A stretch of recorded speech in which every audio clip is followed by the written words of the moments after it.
Hey, welcome back. In this lecture we are going to talk about stochastic simulations, and we're going to cover the basic theory. Then we have another video that talks about how to set up a stochastic simulation inside the GMS software. So, first of all, what is a stochastic simulation? The basic approach to stochastic modeling is that rather than having a single model, we generate a set of n model instances or realizations, each of which is considered to be equally probable or likely, and each of which has a little bit different parameter input values. So instead of just having one set of hydraulic conductivities and recharge values, we have tens, hundreds, potentially thousands of models, each of which has a different combination of inputs, and each of which is just as likely to be right as the other. Then we run each of the models, and when they're done, we evaluate our target outcome on the solution from all of the models, and from that determine the probability of this target outcome. So in other words, let's suppose that our objective is to determine if the contaminant from a landfill, from some leachate coming from a landfill, could potentially migrate down gradient to a municipal well, for example. So once we have our, and let's say we ran 500 different model runs, each of which we think is as likely as the other. If we then, for each of these 500 runs, we do, say, a particle tracking analysis within a certain time frame to determine if the leachate, the particles from the landfill get to the well. And let's suppose, for the sake of argument, that 400 of those 500 models, the particles get from the landfill to the well. Then we would say there's an 80% probability that the landfill leachate could contaminate the well. Now, what we've been doing thus far is what we call a deterministic solution. With a deterministic solution, we just come up with our very best estimate of the model parameters, hydraulic, conductivity, recharge, etc. And then we run it to see if it reaches the well or not, and then we just have a single solution. But with a stochastic modeling approach, we can actually come up with a probability of solution. And so this approach is sometimes called a Monte Carlo analysis. You may have heard of that before. Stochastic modeling and Monte Carlo analytics are used very extensively in a large number of disciplines. It's a really common way to run a model. It probably gets used most widely in financial analysis. You can have a model of how stock conditions may vary, financial markets vary, and then, based on a certain investment strategy, you can determine the probability that you'll have a certain amount of money in your account after 20 years, for example. And it's certainly used a lot in water resource modeling and especially groundwater modeling. So why bother?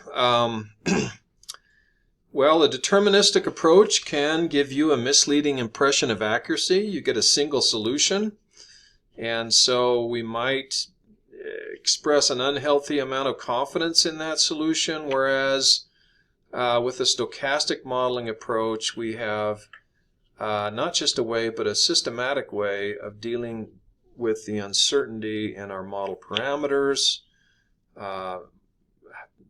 how our conceptual models set up, our observations, etc. and we can represent that uncertainty in a straightforward and intuitive way, and then present our results in terms of a probability instead of just a yes-no answer. So stochastic models are great, and it turns out they're not very difficult to set up. It's a really powerful method, and in my opinion, fairly easy to use. And but before you use it, you need to understand the basic options in theory, and that's what we'll cover here. So, different stochastic methods. The main one that we're going to cover, and the most commonly used, is what I refer to as parameter randomization. And we'll talk about each of these three methods: random sampling, Latin Hypercube, and Gaussian Fields. There's another method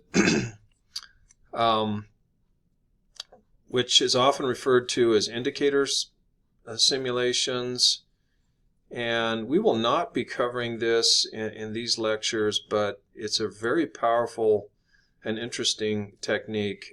Instead of randomizing the values of your parameters, you come up with different interpretations of the spatial distribution of the soils and materials in your aquifer, and each of which is considered to be equally probable. And so it's a way, so each model has a different representation of the aquifer heterogeneity, is one way to describe that. And it turns out there's a method in GMS called transition probability geostatistics, which is a really powerful way to achieve this. So, parameter randomization, how does it work?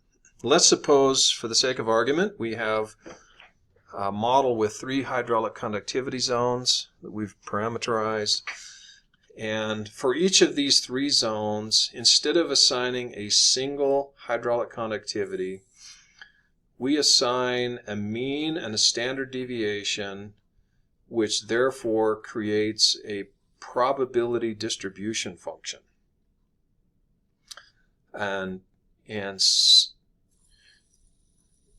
what you're seeing here is a frequency distribution. The middle is where most of the values are clumped, but it spreads out using a normal distribution. So we think the hydraulic conductivity could be anywhere in this range. It's most likely somewhere in the middle for each of these, and I probably should have drawn these a little different so that they show up at different ranges, as shown here in the diagram. You have different means and so forth, and different magnitudes, but this is the idea. Instead of having a single value, we have a distribution of values, and those can be distributed a number of ways. I don't normally use this, but theoretically you could say each value is equally probable over a given range. It's much more common to use what we refer to as a normal distribution,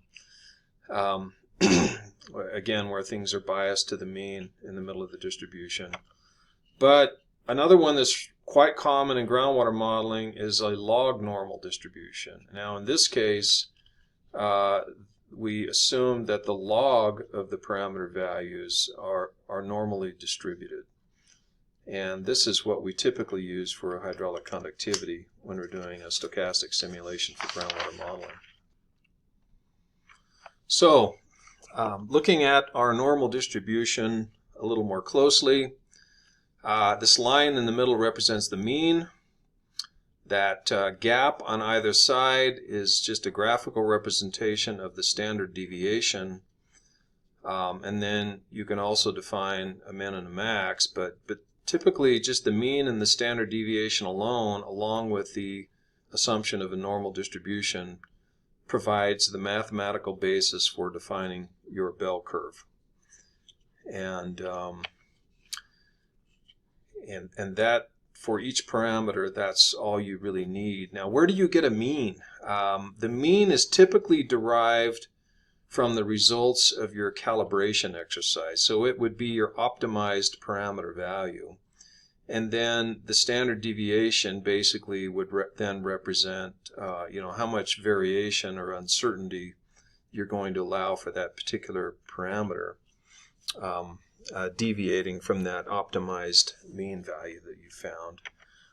You can also input a min and a max value, and to limit this, although normally I would just make the min value for example, if I'm dealing with hydraulic conductivity, if I'm not careful, I could result in a negative K value using this normal distribution. So in practice, when we go to set a stochastic simulation up, we can put in a min and a max to kind of bracket our values to reasonable numbers that are appropriate for the parameter we're dealing with. Now, a purist would argue that as long as your standard deviation and mean are properly defined, you shouldn't have issues with the min and max, and that could be true, but in practice it's nice to be able to bracket that to avoid numerical issues with your groundwater model. So how do we go about randomizing our parameters? So for each parameter, you need to define the distribution type, whether you're using uniform, normal, or log normal, and typically it's normal or log normal. And then again, you define the mean and the standard deviation, min and a max value, and also the number of model runs or instances. And we'll get to the GMS interface in more detail in our next video, but you do this in GMS through the parameters dialog. And then the idea being that if you define a mean and a standard deviation for each parameter, and they're shown in the columns here, and then you select a normal or log normal distribution, then what happens is you can generate a series of model runs by randomizing the parameters in a way that honors that probability distribution function. So in this case, we've selected we want 300 model runs. And so for run number 1, we say, okay, this is hydraulic conductivity, this is the mean value, this is our standard deviation, and then we call a function that will generate a random number in a way that is consistent with that normal distribution. And what I mean by that is if you ran this random number generator 1,000 times and then plotted a frequency distribution of how those random number generators or random numbers that you generated plot, it would match this normal distribution. The peak would be near your mean, and then it would have this nice bell shape. And so again, you're simply for each model run, you're generating a random number consistent with the probability distribution function for each of these. And so if I have 4 parameters, my 4 random values define my first model run. And then it generates another 4 set of random numbers, again, consistent with or honoring those probability distributions. That gives me run number 2. And I do that up to 300 times, and because I have generated each of those random values in a pattern that is associated with those probability distribution functions, we consider each of these model runs to be equally probable. And then basically you just save and run each of those model runs. So it's pretty straightforward. And that is described in this list here. So For each model instance, a random number is generated. Each value honors the defined distribution. And the random values are generated independently. It's just, you just literally call that function each time. And again, this is a plot directly from GMS. In this interface here, if you click on this histogram, based on the numbers shown in this plot, it will generate a frequency histogram. And you can see these values for hydraulic conductivity 300 then match the normal distribution that I would expect. In this case, it's actually not log, it's plotting the log of the values, so it's log normally distributed. And then the model is saved and executed for each model instance. Now, so that's the basic approach to parameter randomization and or Monte Carlo analysis. There's a variation of this which is called Latin hypercube sampling. And the idea is each parameter, instead of having just a PDF, just a normal distribution, your parameter is assigned a number of segments, and I'll describe that in the next slide. And then a structured approach is used to ensure that a random value is selected from every possible combination of segments. And the objective is to ensure that the parameter space is explored as thoroughly as possible. And the bigger objective is that we can get a greater certainty of our output with a smaller number of model runs. Now, that's the overview. Let's dive into this and look at it a little more carefully. So, first of all, for each of my parameters, I define a set of segments. These are sometimes called quantiles. And for example, I could set up, in this case, 6 segments. And what it does is, if I say I want 6 segments or quantiles, we integrate the area under this probability distribution curve, and we create divisions which are spaced such that the area under the curve for each of these segments is equal. So where that, in the middle where that curve is higher, those segments are going to be more narrow, and then on the fringes they're going to be bigger. Now these might not be completely accurate. I eyeballed these when I made the slide, but the idea is they define 6 different ranges of the parameter space, each of which is equally likely. If you were to generate a random number that is consistent with that PDF, there's a 1 in 6 chance it would fall in each of those segments. So we've divided the parameter space. Now, that's one step, and we do this for each of the parameters. Theoretically, you could have the same number of segments for each parameter, but you don't have to. Now, to illustrate what happens next is, let's assume that we have 3 parameters, and each of which has 3 segments. So for run number 1, and then what we do is we systematically sample values from every possible combination of segments. And so for model run number 1, I want to sample a random number from segment 1 for parameter 1, parameter 2, and parameter 3. And so what you do is you generate a random number, and you say, well, is that in segment 1? No, it's in segment 2. Okay, generate me another random number. You keep doing that until you get a random number from segment 1. Then you go to parameter number 2.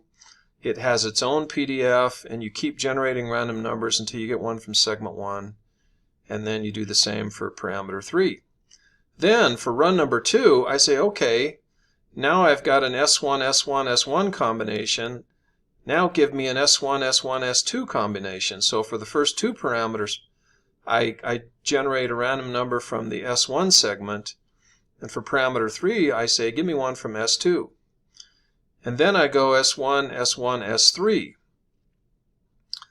Then I've exhausted my options on S3, then I say, okay, let's do S1, S2, S1, S1, S2, S3, S1, or excuse me, S1, S2, S2, and then S1, S2, S3.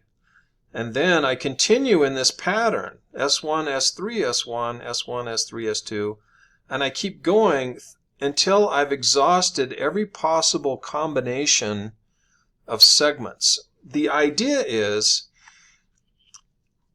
the whole point of running a large number of segments is that you look at a very large variety of combinations of parameters, each of which, again, is equally probable. But instead of just doing a purely random approach for each model run on each of the ones, I select my parameter values using this combination approach, thereby assuring that, let's say I want to do 100 model runs. If I just do pure parameter randomization, I'm going to get 100 different versions, but maybe there are some combinations that I just didn't happen to sample. But with a Latin Hypercube approach, it guarantees that your numbers are still random, but collectively you've systematically explored a very uniform range of your parameter space. And therefore, when you do your analysis with, for example, your 100 model runs, and I'm not saying that's a good number, you can have more confidence in the results that you've adequately explored your parameter space. Now, if I'm just doing straight up parameter randomization, maybe the greater the number of runs you do, the more confidence you can have in the result. But again, this is just a systematic way of doing it, and it's used in all kinds of fields, not just groundwater modeling. But it's a fairly simple yet powerful way to do it. Now, when you do this, with the basic parameter randomization, you could just say, I want 500 model runs. But with this, with the Latin Hypercube method, the number of model runs is purely a function of how many parameters you have and how many segments per parameter. And specifically, the total number of model runs is the multiplicative product of each of the individual number of segments. And what that means is, let's say I have 4 parameters, and the first two have 4 segments, the third one has 5 segments, and the fourth one has 3 segments. The total number of combinations I'm going to get is 4 times 4 times 5 times 3, or 240 model runs. And so again, with this approach, you simply select how many segments you have, and then that implicitly determines the total number of model runs. And this is illustrated graphically on the right with one of the GMS, the parameters menu. Again, 4, 4, 5, 3, and we're not showing the whole dialog, but if you scroll to the bottom, we have a total of 240 model runs down here. So that just indicates that it works. So that is the parameter randomization approach, Latin Hypercube. The other method that I'll just mention briefly is called Gaussian Fields. And this is a little bit different approach. In this case, rather than selecting zones and randomizing the value in the zones, you randomize the entire array, and you do this with array values such as hydraulic conductivity and recharge. And there's a very specific method for generating these, where you give it a mean value, and then you give it, when, I don't know if you remember when we did Kriging back in interpolation, it's a method of kriging, and you enter a range, and the range defines how spatially connected these distributions are. So basically the size of these blobs, how much heterogeneity you have, is defined by the range. So you give it a mean, and at the end, if you took the average of all these values, they would match your mean. And then you give it this range that controls how much fine scale heterogeneity you have. And then what it does, you tell it, generate me 300 of these arrays. And it will randomly generate 300 different representations of this heterogeneity, again, each of which is considered equally probable. And then those are loaded in, and you save and run 300 different model runs, for example. And so again, instead of doing a normal distribution of a parameter value within a zone, the randomization occurs with this spatially distributed heterogeneity. It's a really fun method, and that's pretty much all I'm going to say about it here, but certainly invite you to check that out and look at the options. It's actually fairly easy to set up, and a very powerful way to randomize your model.